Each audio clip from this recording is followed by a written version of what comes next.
আসসালামু আলাইকুম ভাই, যে যেখান থেকে লাইভটা দেখতেছেন একটু দয়া করে শেয়ার করে দেন। আমাদের নোয়াখালীর সেনবাগ থানার 9 নম্বর 4 নম্বর কাদরা ইউনিয়ন 9 নম্বর ওয়ার্ড আহমদপুরের মানুষজন অনেকেই এখানে পানিবন্দী অবস্থায় আছে। সবাই আশ্রয়কেন্দ্রে যাওয়ার চেষ্টা করতেছে, কিন্তু আপনারা যে যেখান থেকে পারেন ফেনীর দিকে না থেকে দাগনভূঞার দিকে না থেকে দয়া করে এদিকে নোয়াখালীর দিকে আসেন।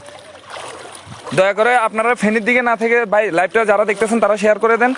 আপনারা ফেনীর দিকে যারা আছেন, ফেনীর দিকে উদ্ধারকর্মী অথবা যারা আছেন ত্রাণ নিয়ে আসছেন, অনেক জায়গা থেকে আসছেন, দয়া করে ওই দিকে না থেকে এদিকে ঢুকেন, নোয়াখালীর দিকে ঢুকেন ভাই, নোয়াখালীর দিকে ঢুকেন দয়া করে প্লিজ। আপনাদেরকে বারবার বলতেছি যারা লাইভটা দেখতেছেন শেয়ার করে দেন, শেয়ার করেন। আর এখানে ব্যাপারী বাড়ির দরজার সামনে অনেকগুলা মানুষ দাঁড়ায় আছে, সবাই আশ্রয়কেন্দ্রে যাওয়ার জন্য দাঁড়ায় আছে। পানি বাড়তেছেই, ঘন্টায় পানি বাড়তেছে। দয়া করে সবাই একটু লাইভটা শেয়ার করে দেন। আর সবাই ফেনীতে যারা আছেন দয়া করে ভাই সবাই একটু নোয়াখালীর দিকে আসেন, নোয়াখালী সেনবাগের